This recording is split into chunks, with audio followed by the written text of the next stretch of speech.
देखे पलट के कोई कब तक क्यों न मरे, बिहारी तेरे नैना जादू। कब तक ना मरोगे, कब तक बचोगे टेढ़ी टांग वाले से? कभी ना कभी चक्कर में तो आओगे, आज नहीं कल। लड़कपन ना सही जवानी सही, जवानी ना सही बुढ़ापा सही। बच्चू राम बच के जाओगे कहाँ? आओगे तो भगवान के चरणों में ही, क्योंकि रास्ता वहीं से है।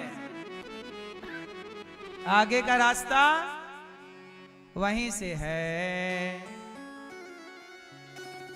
कहाँ जाओगे, कब तक हिचकोले खाओगे, कब तक ना आओगे?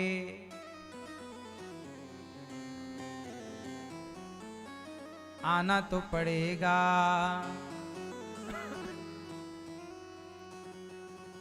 गजब का मोर मुकुट तेरा प्यारे, ठौड़ी का हीरा जुल्म गुजारे। ढाए सितम तेरी बांसुरिया, ढाए सितम तेरी बांसुरिया।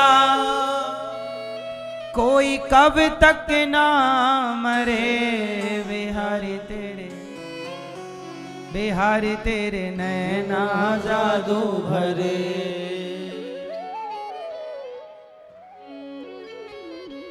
भगवान का जादू जिस पर चल गया वो निहाल हो गए, और जिस पे जादू नहीं चला वो कंगाल हैं। इसलिए मेरी माँ, कृपा तब होगी जब आप सत्संग, भगवान की भक्ति कहाँ से आई? देखो, भक्ति के बिना भगवान नहीं जाने जाएंगे। वो भक्ति कहाँ से आएगी? सत्संग से। इसलिए कहते हैं सत्संग करो, सत्संग करो, सत्संग करो, सत्संग करो।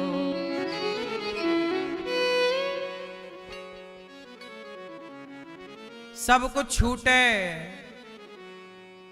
चाहे थाली लोटा छूट ही जाए, है ना? सब छूट जाए। सत्संग के बिना, भक्ति के बिना, हरि नाम नहीं तो जीना क्या? भगवान के बिना जीवन कोई जीवन है? हरि नाम नहीं तो जीना क्या? हरि नाम नहीं तो जीना क्या?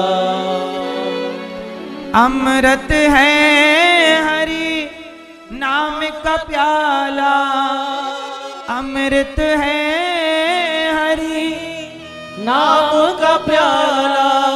इसे छोड़ विषय रस पीना क्या? हरि नाम नहीं तो जीना क्या? भूषण से सब अंग सजावे। मैया, आप लोग सोने के लिए मरती हो ना? सोना चांदी, सोना चांदी, मेरे पास हार, मेरे पास ये। भूषण से सब अंग सजावे।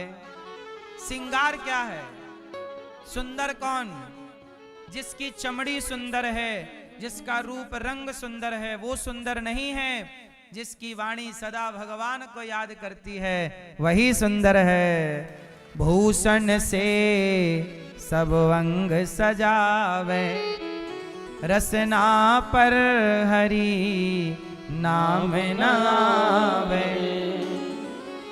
देह पड़ी रह जाएगी फिर, देह पड़ी रह जाएगी पर, फिर कुंडल और नगीना क्या? हरि नाम नहीं तो जीना क्या? हरि नाम नहीं तो कुंडल का, नगीने का क्या करोगे? तीरथ है हरि नाम तुम्हारा, फिर क्यों फिरता मारा मारा। अंत समय हरि नाम न आवे, अंत समय हरि नाम न आवे।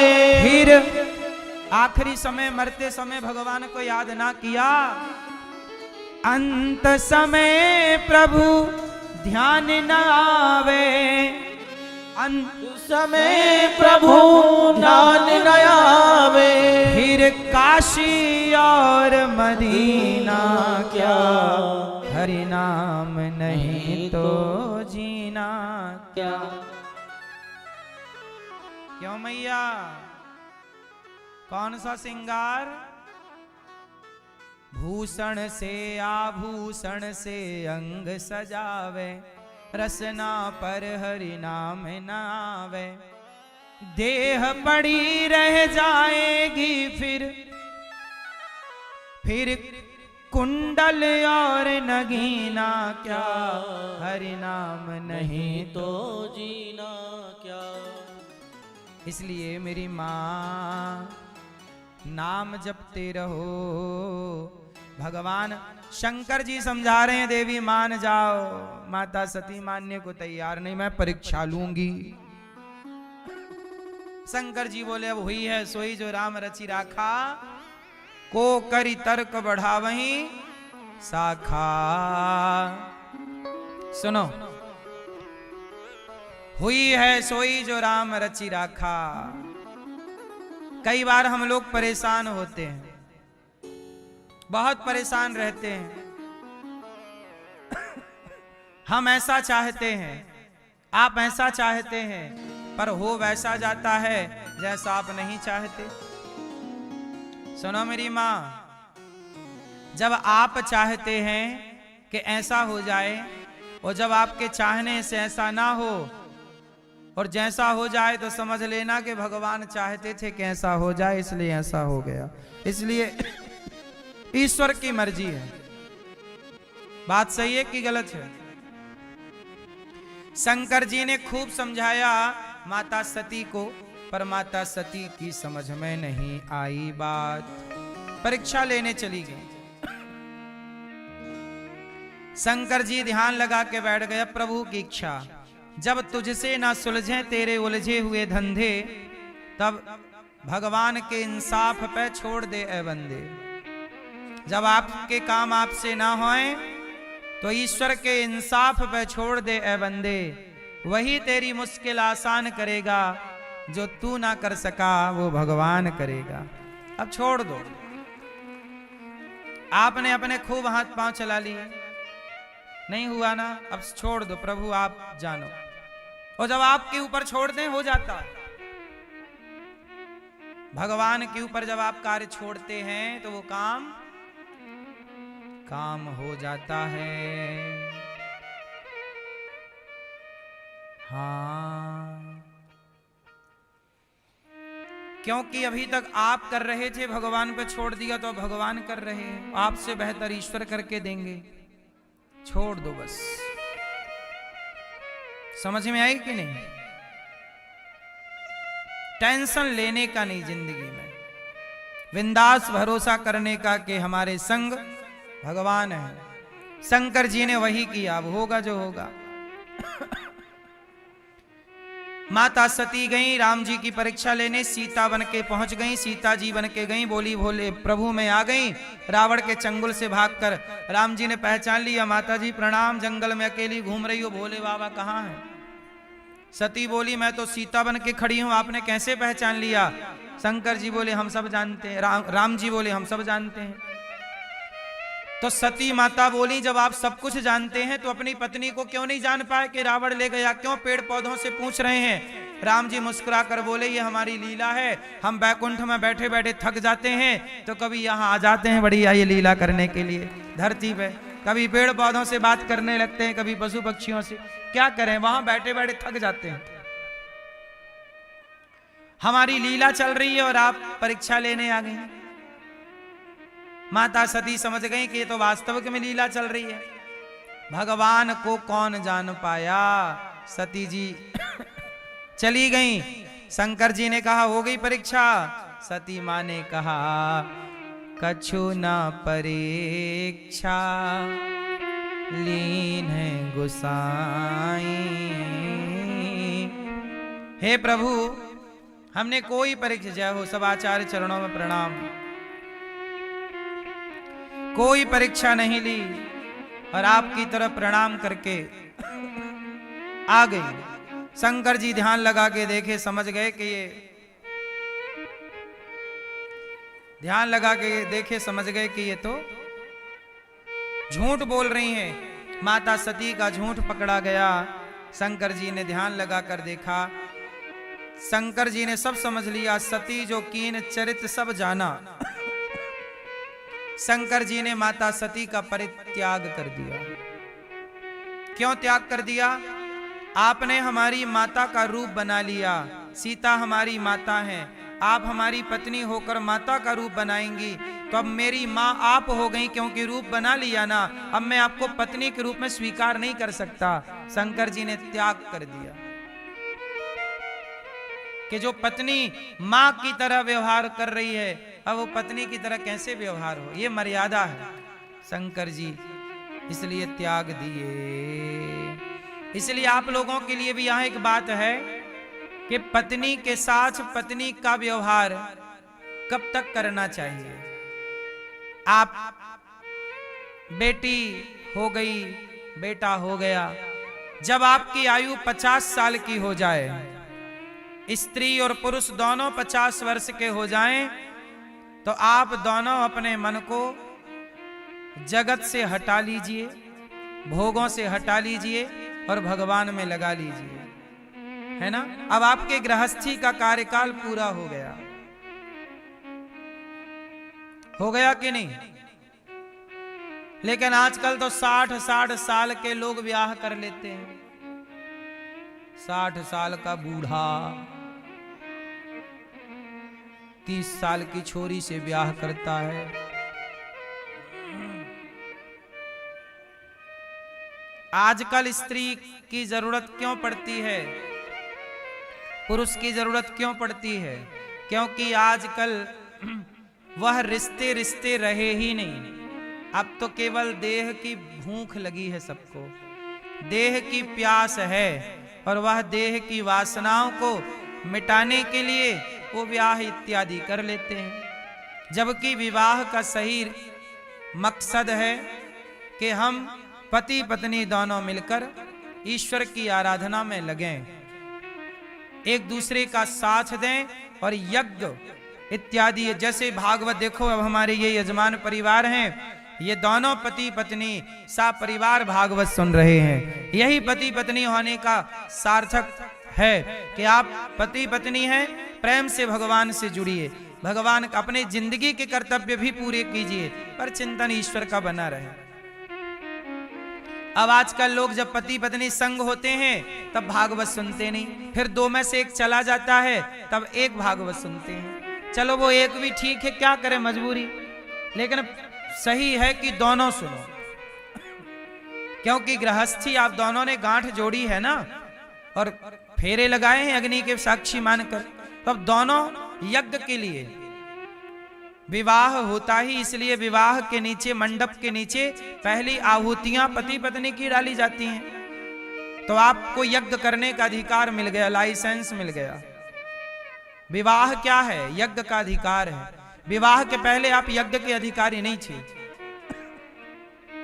ना तो स्त्री अधिकारी है ना तो पुरुष। इसलिए यज्ञ में स्वाहा स्वाहा आहुति डालने का अधिकार एक को नहीं है। ना तो अकेला पुरुष आहुति डाल सकता है, ना तो अकेली स्त्री आहुति डाल सकती है। यदि आप पति पत्नी जोड़े से हैं, पत्नी जीवित है, पति जीवित है, तो आपको साफ पत्नी आपको यज्ञ में बैठना चाहिए, तब वो यज्ञ यज्ञ है। आजकल लोग अपने हिसाब से यज्ञ करते कराते हैं, अरे वो नहीं है हम अकेले कर लें। आजकल मैयाएं बोलती हम अकेले आहुति डालेंगे, पुरुष भी बोलता है हम अकेले डाल लेंगे। आप कर तो कुछ भी लो मनमाना। आजकल रोक किसे रहा है? कौन रुक रहा है? परंतु मनमाना करने से कोई फायदा नहीं है, करते रहो मनमाना। शास्त्र सम्मत कार्य होना चाहिए। आजकल सबको मनमाना करना है, सुनना किसे है। इसलिए यज्ञ हो जोड़े से। पति कुछ आहुतियां यज्ञ में पुरुष डालता है और कुछ आहुतियां यज्ञ में स्त्री डालती है, पता है आपको। पुरुष अकेला पूरा नहीं है और स्त्री अकेली पूरी नहीं है। प्रकृति का नियम है कि तुम दोनों मिलकर ही पूरे कहलाते हो। इसे गृहस्थी कहते हैं। ये गृहस्थी कोई मजाक नहीं है, कोई टाइम पास के लिए ब्याह। आजकल के लोग ब्याह भी टाइम पास के लिए कर लेते हैं। केवल भोग विलास ही उद्देश्य बन गया हो तो फिर विवाह के बाद भोग विलास ही होगा, जबकि विवाह का उद्देश्य कुछ और है। आप गृहस्थ में जाएं, यज्ञ करते। इसलिए आपने दशरथ जी को देखा होगा। दशरथ जी के पुत्र कब हुआ? दशरथ जी के पुत्र होने से पहले क्या हुआ? दशरथ जी के यहां पुत्रेष्टि यज्ञ हुआ। यज्ञ हुआ, यज्ञ का विधान 1 साल तक यज्ञ चला दशरथ जी का। बोलो हाँ, हाँ कि ना। 1 साल तक दोनों पति पत्नी ब्रह्मचारी बने। 1 साल तक यज्ञ का अनुष्ठान किया। यज्ञ पूरा हुआ तो यज्ञ भगवान प्रकट भये और खीर दी, और तीनों रानियां खीर खाई। और जब यज्ञ के बाद संतान उत्पत्ति हुई तब वह पुत्र कैसा हुआ? जगत का पालनहार ही उस गृहस्थ दशरथ जी के घर भगवान प्रकट हो गए। आपकी गृहस्थी पवित्र होगी तो भगवान तुम्हारे घर में प्रकट होंगे। भगवान को खोजने जंगल थोड़ी जाना पड़ेगा। आजकल लोग धर्म से जीते ही नहीं, धर्म से चलते ही नहीं, मनमाना आचरण करना है। अब ऐसी विचार वाली लड़की कहां मिले, ऐसा विचार वाला लड़का कहां मिले? अब तो ढूंढना ही कठिन है। सबके विचार इलू इलू वाले हो गए हैं। बोलो हाँ।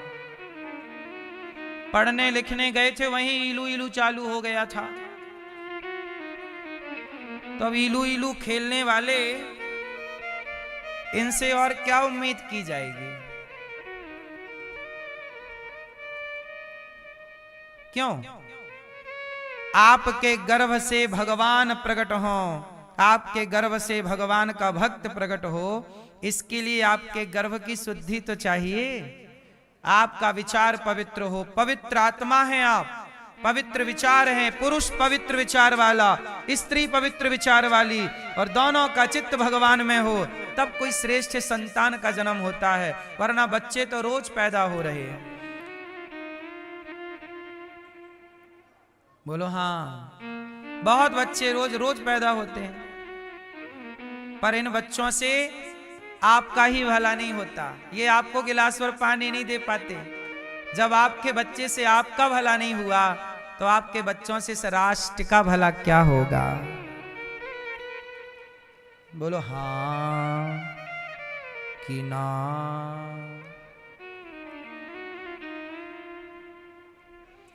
शंकर जी सती मां का परित्याग कर देते हैं।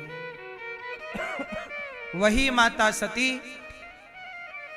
दक्ष के यज्ञ में गई बिना बुलाए, और भगवान शिव का अपमान माता सती ने देखा।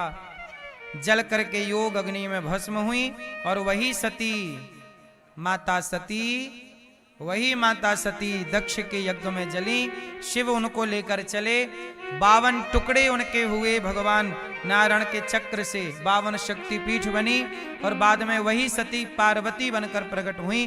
तब भगवान शिव से पार्वती जी का विवाह संपन्न हुआ। बोलिए शंकर भगवान की जय हो। इसके बाद मनु जी महाराज के 3 बेटियों की चर्चा पूरी हुई। 2 बेटे प्रियव्रत और उत्तानपाद। उत्तानपाद की 2 पत्नियां हैं, सुनीति और सुरुचि। उत्तानपाद की 2 पत्नियां हैं, पर उत्तानपाद एक पत्नी को ज्यादा प्यार करते हैं। किसको ज्यादा प्यार करते हैं? सुरुचि को।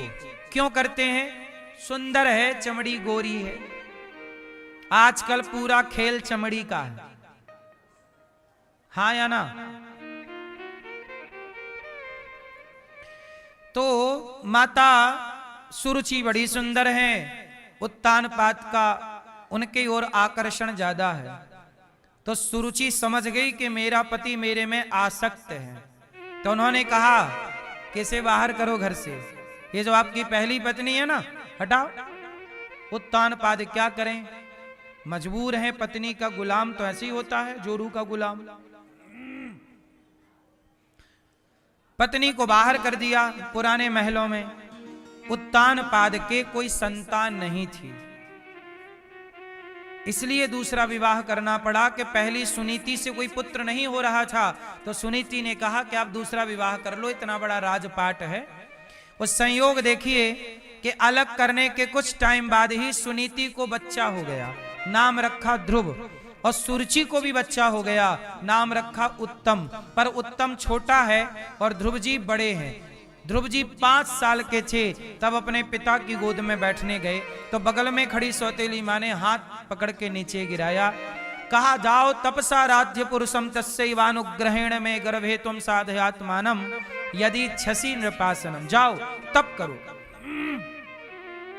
और तप करने के लिए जब ध्रुव जी महाराज को माँ ने, सौतेली माँ ने भी विवश किया और अपनी माँ ने भी, तब नारद जी ने मंत्र दिया, ओम नमो भगवते वासुदेवाय। और इस मंत्र का जाप ध्रुव जी ने जब किया तो 5 माह की तपस्या हुई और 6वां माह लगा, तब भगवान श्रीमन नारायण हरि का अवतार लेकर के ध्रुव जी के आगे आकर खड़े हो गए। वाह बेटा, तूने छोटी सी आयु में मेरा चिंतन किया।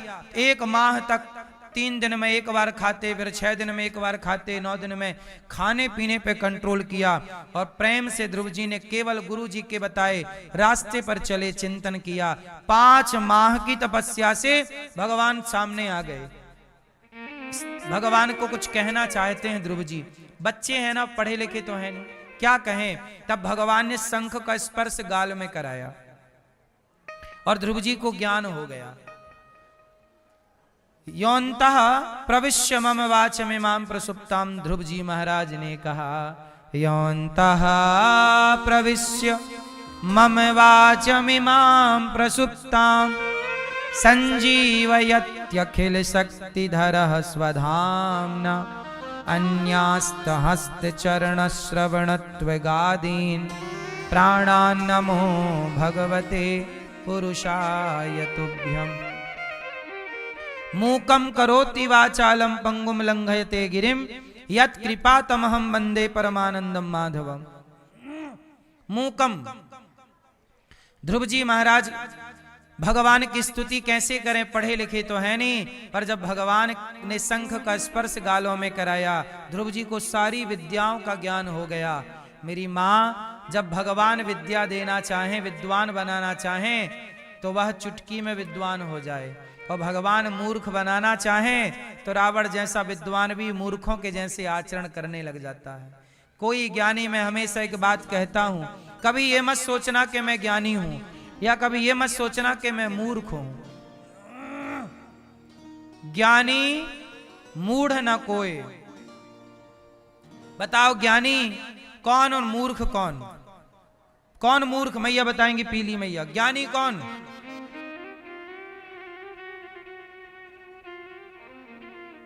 पीली मैया पीछे वाली बहन। मूर्ख कौन?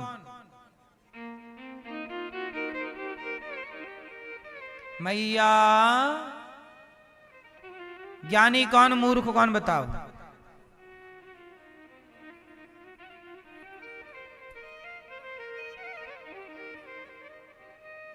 हाँ, मूर्ख वो जो अपने को ज्ञानी समझे, और ज्ञानी वो जो अपने को मूर्ख समझे। नहीं सही है? पॉइंट है। ज्ञानी वो है जो अपने को ज्ञानी समझे, वो काहे का ज्ञानी? वो मूर्ख है। पर ज्ञानी कौन? मुझे लगता है शास्त्र कहते हैं, रामचरितमानस में लिखा, ज्ञानी मूढ़ न कोई। कोई ज्ञानी नहीं, कोई मूर्ख नहीं। सच बताएं, कोई ज्ञानी नहीं, कोई मूर्ख नहीं। भगवान जिसे जैसा बना दें जिसकी बुद्धि जब जैसी घूम जाए। बड़े बड़े ज्ञानी मूर्खों जैसा हरकत करने लग जाते हैं, और कई मूर्ख ऐसे हैं जो ज्ञानियों से भी बड़ा काम कर देते हैं, बड़ा बड़ा ज्ञान। तो ज्ञानी मूढ़ ना कोई क्या कहे कि कौन ज्ञानी कौन मूढ़। जे ही क्षण जस रघुपति करें, भगवान जिस क्षण जिसे जैसा बनाना चाहें। तो आप यदि ज्ञानियों की तरह कार्य कर रहे हैं तो समझ लेना कि भगवान आपसे ये काम करवा रहे हैं, और मूर्खों की तरह आप आचरण करने लग गए तो आप कहां से मूर्ख कहां से ज्ञानी। हम तो देखो, हम तो लोहा है,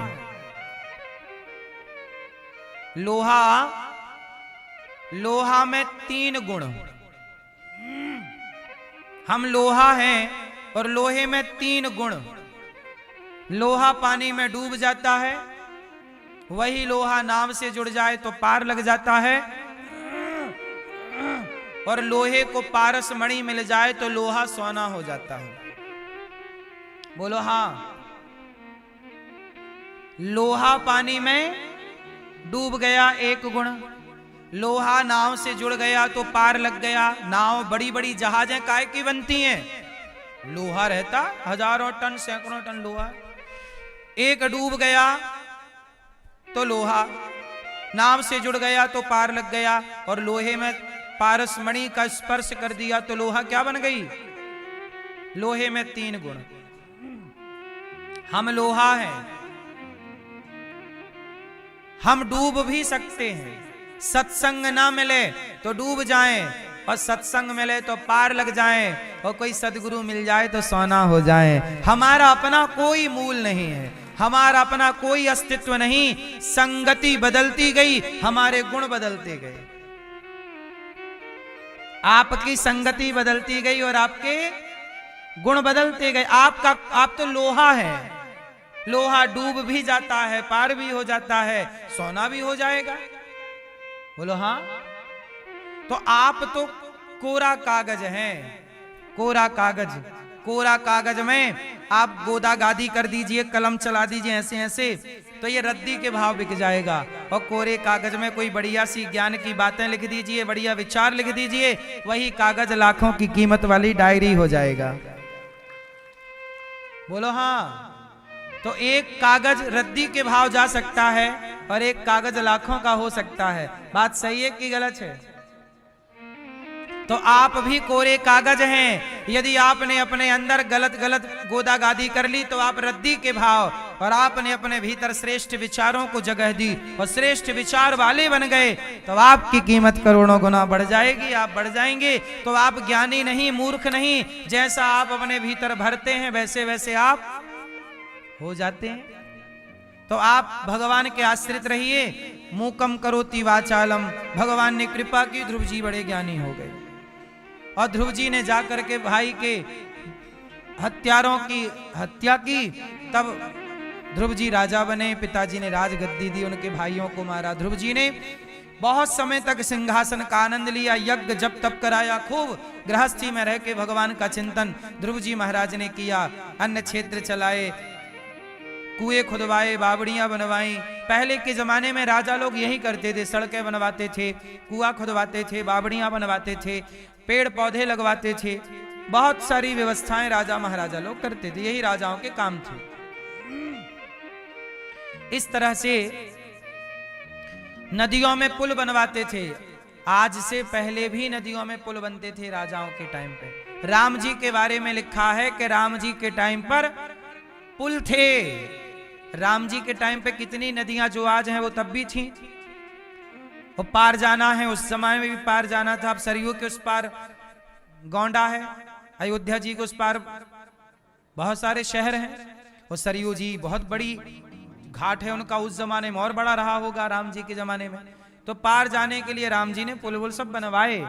तो उस जमाने में भी विकास था, इस जमाने के विकास से थोड़ा अलग था, बस था। और प्रॉपर था। प्रॉपर था मतलब 11,500 वर्षों तक तो राम ही राज किए हैं। तो राम जी के बनाए जो पुल वुल थे वो हजारों साल तक के लिए होते थे। राम जी की जो सड़कें थी, राम जी के जमाने में जो व्यवस्थाएं थी वो 100-200 साल के लिए नहीं, हजारों साल के लिए बनती थी। इस तरह की व्यवस्थाएं थी। ऐसा नहीं कि आज हमारे देश में पुल बना अगले साल गिर गया, 4 साल नहीं चला, सड़कें 2 साल नहीं चलती, ऐसा नहीं। ध्रुव जी ने भी खूब अपने क्षेत्र में काम किया और अंत में मनु जी महाराज का उपदेश माना, कुबेर जी की भक्ति ली, कुबेर जी से भक्ति का वरदान, भक्ति का वरदान, और ध्रुव जी ने गृहस्थी बसाई। ध्रुव जी का विवाह जो हुआ है,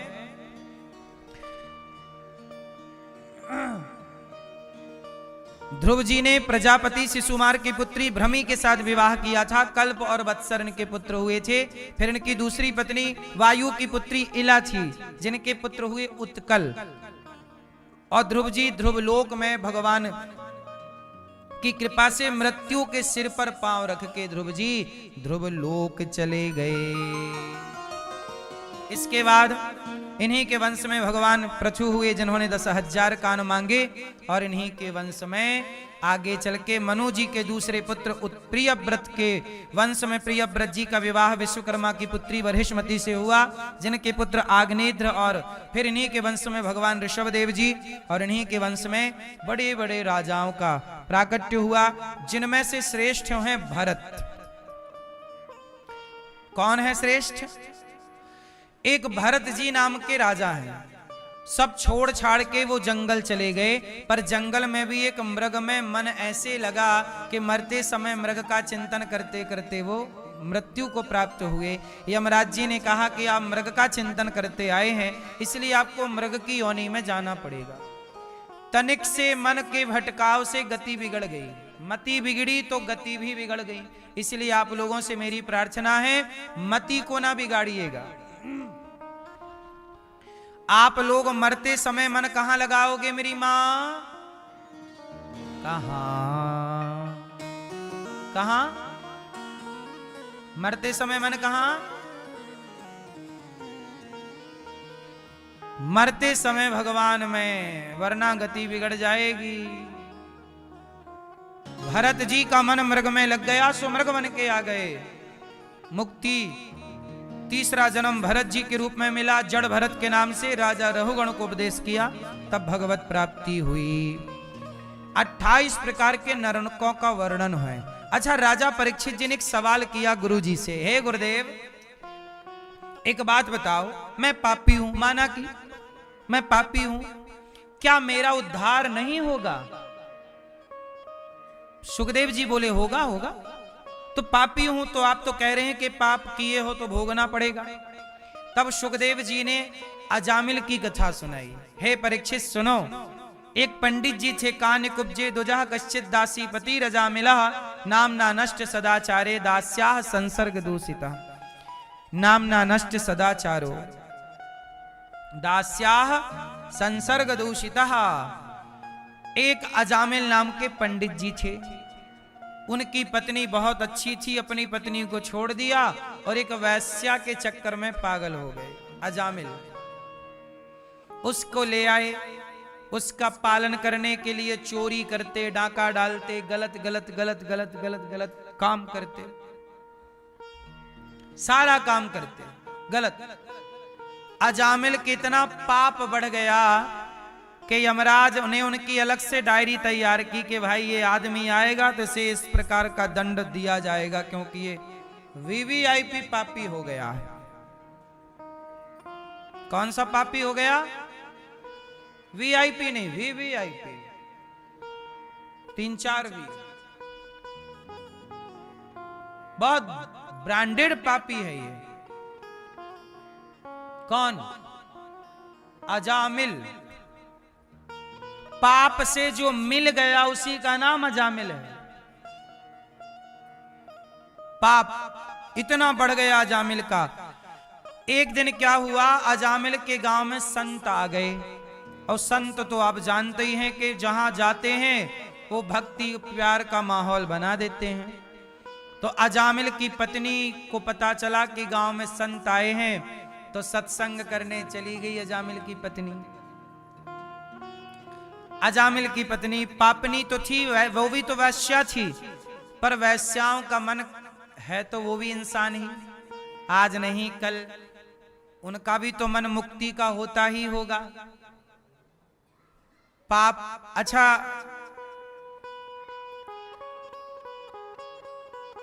एक बात बताओ मेरी मां, वैश्याओं का होना सही है कि गलत है? पूछ रहा हूं आपसे, क्योंकि अजामिल के युग में भी वैश्याओं का जिक्र है, राम के युग में भी वैश्याओं का जिक्र है। धरती पे सतयुग, त्रेता, द्वापर, कलयुग, युग कोई भी हो, वैश्याएं हर युग में रही हैं। बड़ी बड़ी वैश्याओं की कथाएं भागवत जी में हैं और पुराणों में भरी पड़ी हैं। वैश्याओं की भी मुक्ति हुई, भक्ति के रास्ते पर चली। मैं आपसे केवल सामान्य क्वेश्चन कर रहा हूं आज कि बताओ, वैश्याओं का होना सही है समाज में कि गलत है? बोलो जोर से, जोर से बोलो मेरी मां, गलत कह रहे हो। सुनो, अभी मैंने एक वैश्या का इंटरव्यू सुना।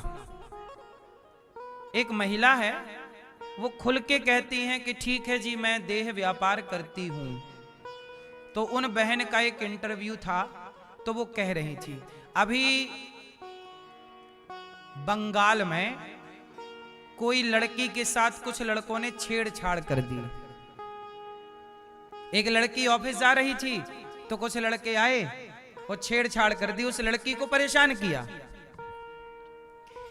तो उस क्षेत्र की कुछ वैश्याओं ने वीडियो जारी किया प्रॉपर, ये हमारे देश की घटना है। उस आधार पर मैं आपसे ये सारे प्रश्न कर रहा हूं और चर्चा छेड़ रहा हूं।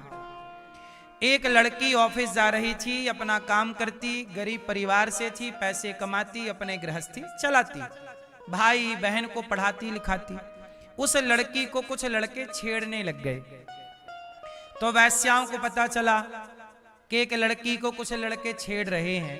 तो वैश्याओं ने प्रॉपर एक वीडियो बना के डाला कि दुनिया वालों, जब तुम्हें किसी स्त्री को छेड़छाड़ करने की जब इच्छा हो तो हमारे पास आ जाया करो, 10-20 रुपए में ही हम तुम्हारी इच्छाएं पूरी कर दिया करेंगे। हम तो काम ही ये करती हैं। जब तुम्हारा मन विचलित हो तो हमारे पास आ जाया करो। वो पढ़ने लिखने वाली बहन बेटियों को जो जिंदगी संवारने में लगी हैं, उन्हें क्यों परेशान करते हो? इस बात से ये पता चला कि उन वैश्याओं के भीतर भी एक इंसान है, एक मानवता है। और ऐसी मानवता है जिस मानवता ने दानवों को दानव होने से रोक रखा है। जरा सोचिए कि वो ये कह रही हैं कि 10-20 रुपए में हम तुम्हारी सारी इच्छाएं पूरी कर देंगे। तुम किसी बहन बेटी को क्यों छेड़ रहे हो, क्यों परेशान कर रहे हो? अच्छा ये बताओ, जरा थोड़ी देर के लिए सोचिए कि आज वैश्याएं ना होती तो तुम्हारी बेटी घर सुरक्षित लौटती? क्या गारंटी थी?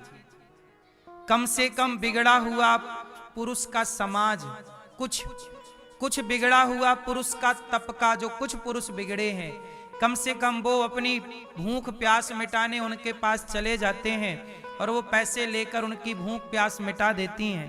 कम से कम तुम्हारी बहन बेटियां तो सुरक्षित हैं। वरना ये भेड़िए क्या देखें कि ये किसकी बहन है किसकी बेटी है, और नौच नौच के खा जाएं।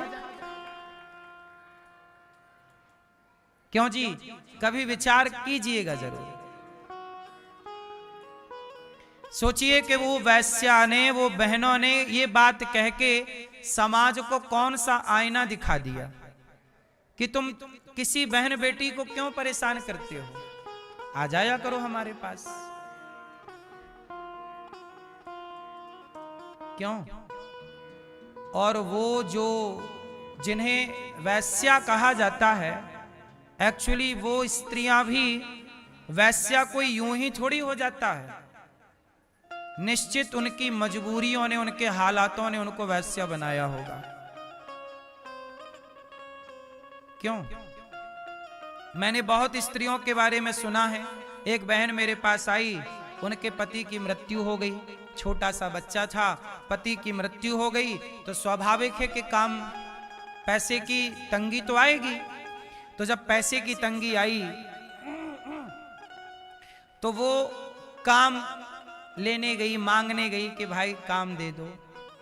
तो जो उनके पति के दोस्त हुआ करते थे, जब पति था तो लोग आते थे ना, दोस्त लोग, यार बहुत होते हैं, अपने लोग बहुत होते हैं। और पति मर गए तो अब वो पत्नी गई उनके पास कि आप हमारे पति के दोस्त थे, थोड़ी 5,000 की जरूरत है, वो किस्त चुकानी है वरना सब काम बिगड़ जाएगा। घर की किस्त पति करके गए थे पर चुका ना पाए, बीच में चले गए, 5,000 की जरूरत है। तो उस आदमी ने कहा कि 5 नहीं, हम तो 10 दे देंगे, पर जैसा हम कहते हैं वैसा करो।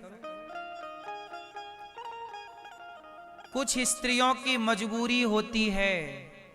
समाज ऐसा हो गया है कि यदि जान ले कि आप मजबूर हैं तो आपकी छाती पे हाथ रखने वाले 1000 होंगे, कंधे पे हाथ रखने वाले बहुत कम होते हैं। यदि स्त्री मजबूर है, ये बात दुनिया को पता लग जाए कि ये स्त्री मजबूर है, तो फिर आपको लोग अपनी उंगलियों पे नचाना चाहते हैं। ये समाज की कड़वी सच्चाई है या नहीं? छाती पे हाथ लगाने वाले बहुत होंगे, कंधे पे हाथ रखने वाले बड़े कम होते हैं। यदि समाज, यदि भारत का पुरुष यदि नारियों के कंधे पे हाथ रखता तो किसी नारी को वैश्या ही ना बनना पड़ता। कंधे पे हाथ रखने वालों का इस समाज में प्रतिशत कम है। इसलिए क्या करें? इसलिए सबकी अपनी जिंदगी है। हमने तो केवल ये बात आपको इसलिए बताई, हमें उस बहन की ये बात बड़ी अच्छी लगी कि क्यों किसी को परेशान करते हो, हम हैं ना तुम्हारे लिए। मतलब एक वो स्त्री है जो अन्य बहन बेटियों को सुरक्षित करने के लिए, वो ये वाली बात हो गई ना कि शेर को भूख लगी थी और माँ और बेटी थी, तो उसकी बेटी जवान थी और माँ, अब शेर को भूख लगी तो शेर बोला कि तुम 2 में से एक मेरे पास आओ। तो माँ बोली कि बेटी तू भाग जा, क्योंकि तेरी तो अभी पूरी जिंदगी पड़ी है, मैंने तो जी ली, मैं परुस जाती हूँ शेर के आगे, शेर मुझे खा लेगा, तू भाग जाना। तो समाज को सुरक्षित करने के लिए वो बहनें अपने को बाजार में बेचने लग गई कि तुम पढ़ लो, तुम योग्य बन जाओ, तुम ठीक ठीक चल पड़ो, है ना। कम से कम ये उन लोगों से तो बेहतर है जो अपने वाले को काट पीट के पैक कर देती हैं, या अपने वाली को काट पीट के। समाज में ये सारी बातें किस ओर ले जा रही हैं आप समझ सकते हैं। ये बलिदान है। माना कि कुछ लोग अपने स्वार्थ के लिए करते होंगे, लेकिन कुछ लोग तो ये बलिदान भी तो है। यदि हम इस दृष्टि से देखें, उस बहन की जब ये बात सुनी तो मैं भी मजबूर हो गया इस बात को सोचने के लिए कि ये उसका त्याग नहीं तो क्या है, ये उसका बलिदान नहीं तो क्या है। क्यों आप बताओ, ये उस महिला का जिसे दुनिया वैश्या कहती है, ये उसका त्याग नहीं तो क्या है। हम लोगों की नजर में वैश्या शब्द कितना गंदा है और वैश्या से जुड़ी विचारधारा कितनी गलत है, लेकिन एक दृष्टिकोण ये भी है कि वो क्यों वहां तक पहुंची, वो स्त्रियां वहां तक पहुंची ही क्यों, उन स्त्रियों को वहां बिठाया किसने है, किस समाज ने बिठाया है। यदि पुरुष ही उनके भूखे ना होते तो वहां वो बैठती क्यों। इसका मतलब कहीं ना कहीं पुरुष ही तो जिम्मेदार है, हाँ या ना। कौन जिम्मेदार है? इसलिए हमारे यहां राम की मर्यादा कही जाती है कि देखो, यदि पुरुष राम जैसी मर्यादा वाला हो तो फिर आपने पहले यही तो कहा कि वैश्याएं नहीं होनी चाहिए। यदि भारत का प्रत्येक पुरुष राम जैसा मर्यादित हो तो वैश्याओं की क्या जरूरत पड़ेगी। आप नारियों के कंधे में हाथ रखना स्टार्ट कर दीजिए, ये कहना स्टार्ट कर दीजिए कि तेरा पति नहीं है तो कोई बात नहीं, मैं तेरा भाई बनकर तेरी सदा सेवा करूंगा, तू चल आगे बढ़ती चल, मैं तेरे साथ हूं, तेरे बच्चों की पढ़ाई लिखाई में मैं तेरे साथ हूं, तू भी मेहनत कर मैं भी करता हूं, हम दोनों मिलकर एक दूसरे का साथ देंगे और भाई बहन की तरह एक दूसरे को देखेंगे सारी जिंदगी। ये ना हो कि तेरा पति मर गया तो अब तुझे गलत दृष्टि से देखा जाए, क्योंकि तू मजबूर है। किसी की मजबूरी का फायदा नहीं उठाना चाहिए, ऐसा मेरा मन कहता है। क्या कहते हो आप लोग? यदि कोई मजबूर है तो उसका सपोर्ट करना चाहिए, उसका साथ देना चाहिए, उसके आंखों के आंसू पहुंचना चाहिए। इससे बड़ा कोई पुण्य नहीं हो सकता। मैंने अभी आपातकाल में सुना, आप लोगों ने भी सुना होगा, जब हमारे देश में वो आई थी ना आपदा, बद्रीनाथ जी में बादल फट गए थे, है ना, हुआ था ना, 2012 की घटना है ये, 12। वहां पर ना मेरी माँ बद्रीनाथ जी में, केदारनाथ जी में हादसा हो गया, बादल फट गया था 2012 में, और हमारे भारत के तमाम लोग वहां थे दर्शन के लिए। लड़कियां थी, लड़के थे, बेटियां थी, बहनें, पुरुष, स्त्री, पति, सब लोग थे। वहां पे आपदा आई, होटलें बह गई, घर बह गए, गांव बह गए, सब बह गए। स्त्रियां बेचारी जान बचाने के लिए पहाड़ों के रास्ते जिसे जो मिला भागा, और भागा तो मैंने सुना उस दौरान कि कुछ लोगों ने उन स्त्रियों के आभूषण लूट लिए जब वो भाग रही थी अपने बेटे को लेकर। बच्चों के पास खाने को नहीं, पानी नहीं। वो आपदा में बहुत लोग मारे गए थे, ये समझ लो आप, हजारों लोग मारे गए थे उस आपदा में। हजारों लोग तो बह गए, बहती बहती लाशें प्रयागराज तक पहुंची थी, लाशें पहुंची थी। लेकिन उस समय भी मैंने सुना था कि कुछ ऐसे दुष्ट लोग थे जो भटकी हुई उन बहन बेटियों के साथ बलात्कार कर लिया। जो बेचारी भूखी थी, प्यासी थी, छटपटा रही थी, जान बचाने के लिए छटपटा रही थी, जिनके पास जीवन ही जा रहा था, उन्हें जीवन देने की जगह आप उनके साथ बलात्कार कर रहे हैं। उन्हें रास्ता दिखाने की जगह आप उनका आभूषण लूट रहे हैं। इससे बड़ी हैवानियत हो सकती है? मानवता इस तरह गिर जाएगी ना। मेरी माँ, अपने बच्चे को डॉक्टर बनाइएगा, इंजीनियर बनाइए, जो बनाना है सब बनाइए, पर मैं कहता हूं कि एक बेहतर इंसान बनाइएगा। ऐसा इंसान जो किसी के काम आए, किसी की मजबूरी को अपनी मजबूरी समझकर उसका साथ दे, ना कि उसका फायदा उठाए। ऐसा इंसान आपका बेटा हो, ऐसे इंसानियत आपकी बेटी के अंदर हो।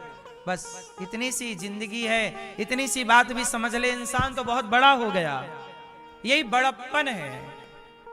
ये क्या है? बड़प्पन।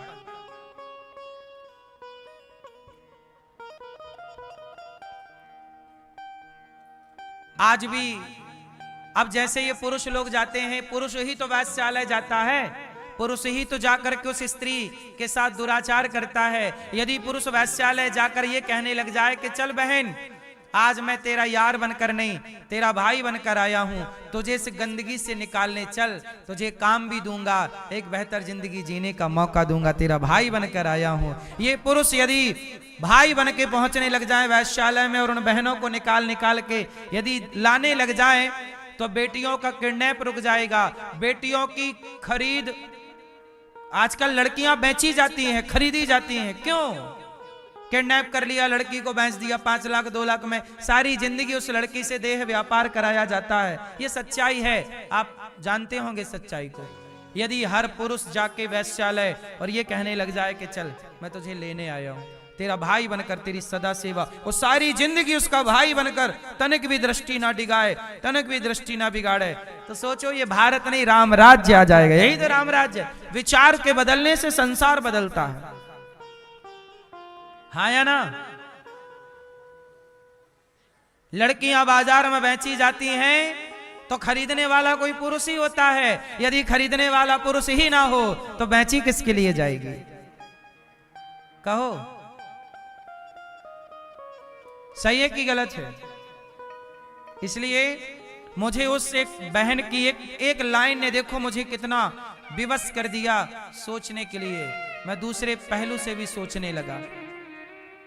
मैं भी इस पहलू पर कभी मैंने दृष्टि नहीं डाली। मुझे पता था कि मजबूरी होती है, लेकिन मैंने जब बहुत गहराई से इस वैश्याओं के इस तथ्य को, पक्ष को सुना और समझा और इस पर मैंने स्टडी की, अध्ययन किया, तो मेरे सामने ये निष्कर्ष निकल के आया कि पुरुष ही गलत है, सब नहीं। कुछ पुरुष समाज जो स्त्रियों को खरीदना चाहते हैं, आप खरीदना बंद कर दीजिए, स्त्रियां बिकना बंद हो जाएंगी। बोलो हाँ, सिंपल फंडा है, सीधी सी बात। अजामिल जैसा पापी, बड़ा पापी था, पुण्यात्मा, नाम मरते समय श्रीमन, वो बेटे का नाम बोल रहा, दूरे क्रीडन का सक्तम पुत्रम नारायणावयम प्लावितेन स्वरेणोच्चै राजू हावा जितेंद्रिया। चिल्लाया बेटा नारायण, बेटे ने नहीं सुना, परम पिता परमात्मा ने सुन लिया। भगवान नारायण आए और अजामिल को पार्षद गण लेने आए। चलो, यमदूत बोले ये पापी है। भगवान के भक्तों ने कहा, पार्षदों ने कहा नहीं, ये पापी था। जैसे आग की चिंगारी ढेर को समाप्त कर सकती है, जंगल को जला सकती है, ऐसे मृत्यु के समय भगवान के एक नाम ने इसके सारे पापों से इसे मुक्त कर दिया और यह पुण्यात्मा हो गया। इसलिए मेरी माँ ये कथाएं केवल ये समझाना चाहती हैं कि व्यस्तता ठीक है, आपकी काम बहुत जरूरी है, लेकिन भगवान का चिंतन हर काम से जरूरी है। काम बहुत जरूरी है, पैसा बहुत जरूरी है, पर पैसे से, काम से भी बहुत जरूरी भगवान का चिंतन है। क्योंकि हमारा कमाया हुआ रुपया, पैसा, धन यहीं तक का साथी है, पर जो हम पुण्य कमाएंगे वो हमारा परलोक का साथी है। बात समझ में आई कि नहीं मैया? इसलिए दास कहता है पुण्य किया करो। गौरी गोपाल आश्रम में हजारों संत आते हैं सवेरे सवेरे।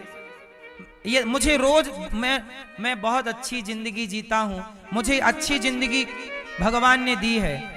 कौन सी जिंदगी अच्छी है कि मेरा सुबह, शाम, दोपहर सेवा से शुरू होता है और सेवा से ही मेरी रात होती है। सवेरे जब मैं जागता हूं, उठकर सबसे पहले ईश्वर का धन्यवाद देता हूं कि प्रभु आपका धन्यवाद कि आपने ये मानव जीवन दिया और इस शरीर से आपने सेवा ली। हजारों संत गौरी गोपाल आते हैं और हजारों संतों को इन हाथों से रोटी देने का सौभाग्य मिलता है। आप सब भक्तों का भी धन्यवाद करता हूं कि आप सब सहयोग करते हैं और संतों को पेट भर भोजन मिलता है। आज एकादशी है मेरी माँ, आज एकादशी है, आज भी एकादशी है, कल भी एकादशी है। तो आज रह लिया है व्रत आपने तो बेस्ट है, यदि भूल गए हो आज तो कल की एकादशी आप कर लेना। मूल एकादशी मुख्य आज ही है, फिर भी कल भी है। तो आज यहां सब संतों को व्रत वाला प्रसाद बांटा गया। आज व्रत है ना सबका, तो व्रत यहां अभी आपने रसोई में देखा होगा, आज व्रत वाला प्रसाद बट रहा है सबको। आज दाल चावल सब्जी रोटी का प्रसाद नहीं है, आज व्रत वाला है सबको।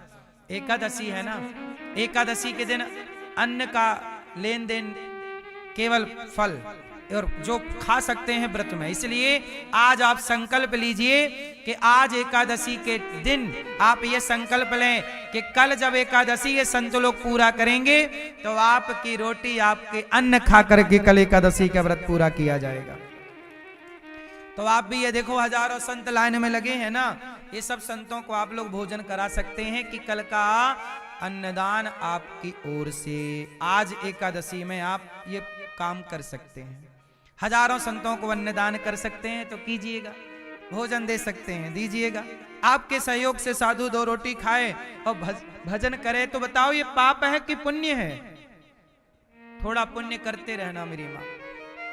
ये देखो लाइन सड़क तक लगती है, दूर से लोग आते हैं, ये सब साधु फक्कड़ हैं। गृहस्थी लोग भी आते हैं, बूढ़ी बूढ़ी माएँ, रिक्शा चलाने वाले आते हैं और अपने बच्चों के लिए भोजन प्रसादी यहाँ गौरी गोपाल से लेकर के जाते हैं। ये सब लंबी लाइन देखो, सब भोजन रोटी के लिए लगी है। आप भी संतों को भोजन कराएं और एक दिन का अन्न क्षेत्र बंटवाएं। यहाँ रसोई में आप कितने लोगों ने आज प्रसादी ग्रहण की गौरी गोपाल जी की रसोई में? कोई पैसा लगा? हजारों भक्त लोग आते हैं, सब प्रसाद पाते हैं। यहाँ अखंड रसोई चलती है, बढ़िया प्रेम से लोग पाते हैं। आज व्रत था सबका तो व्रत वाला बांटा गया। तो आप भी थोड़ा अन्नदान करिएगा कि आपकी ओर से अन्नदान हो, हजारों भक्त भोजन करें। कितनी अच्छी बात है। देखो मैंने पहले बोला ना कि अनिरुद्धाचार्य 2 भागों में डिवाइड है। एक ये जिम्मेदारियां हैं, मैं सब छोड़ करके चला जाऊं तो मैं छोड़ के चला जाऊंगा तो जंगल में मैं अपना कल्याण कर सकता हूं, मेरे कल्याण में कोई बाधा नहीं है। मैं अपना कल्याण भगवान से प्रेम करके चिंतन करके कर सकता हूं, जंगल में भी और यहां भी। लेकिन मैं यदि जंगल गया तो केवल मेरा भला होगा, लेकिन समाज में रह के सेवा करूंगा तो हर भक्त का, आप सबका भी तो भला है ना। कि गौरी गोपाल आए तो भगवान की चर्चा भी मिल गई और प्रसाद भी मिल गया, ये सेवा ही तो है। समाज में मैं हूं तो 310 माताएं गौरी गोपाल में रहती हैं। जिन माओं के बच्चों ने घर से निकाल दिया, उन माओं की सेवा कौन करेगा? जंगल में आग लगी मैया, जंगल में आग लगी तो सारे पशु पक्षी भाग गए, पर एक नन्ही सी चिड़िया पानी भर के चोंच में और पेड़ में डालती रही, जंगल की आग में डालती रही। कौआ बोला चिड़िया भाग जा, मर जाएगी, आग बड़ी भयंकर है। चिड़िया बोली कौआ भाई साहब कैसे भाग जाऊं? जिस जंगल में खेली खाई रही, घोंसला बनाया, उसे जलता हुआ छोड़कर कैसे भाग जाऊं? पानी चोंच में भर के डाल रही हूं कि आग बुझ जाए। कौआ बोला तू आग बुझा सकती है? चिड़िया बोली पता है कि मैं जंगल की आग नहीं बुझा सकती, मेरी चोंच में इतना पानी नहीं है कि जंगल की आग बुझा सकूं, पर इस जंगल का जब इतिहास लिखा जाएगा तो मेरा नाम आग लगाने वालों में नहीं, आग बुझाने वालों में लिखा जाएगा। मेरा नाम भागने वालों में नहीं, मेरा नाम भागने वालों में नहीं, बल्कि डट करके आग बुझाने वालों में लिखा जाएगा। मैं भागा नहीं, चिड़िया बोली मैं भागी नहीं, मैं हारी नहीं। ऐसे ही मेरी मां, मैं भाग कर जंगल चला जाऊं तो अपना कल्याण कर सकता हूं, बड़ी बात नहीं है। लेकिन समाज में यदि हूं तो मेरे रहने से यदि 300 माताओं की सेवा हो रही है, यदि 300 माताओं की होंठों की मुस्कान का कारण ये दास बना है, तो आप ही बताओ ये पाप है कि पुण्य है? 150 बच्चे पढ़ रहे हैं गौरी गोपाल गुरुकुल में, उनका कॉपी किताब कपड़ा लत्ता सबकी सेवा। ये दास जैसे आप अपने बेटे की फिक्र करती हो, ऐसे ये दास अनिरुद्ध उन बच्चों के लिए कमाता है, आपसे भीख मांग मांग कर उन बच्चों की पढ़ाई लिखाई कराता है। मुझे लगता है कि मैं जंगल चला जाऊं तो मेरा कल्याण हो सकता है, पर समाज में रहूंगा तो एक अच्छे भारत का निर्माण हो सकता है। इन बच्चों से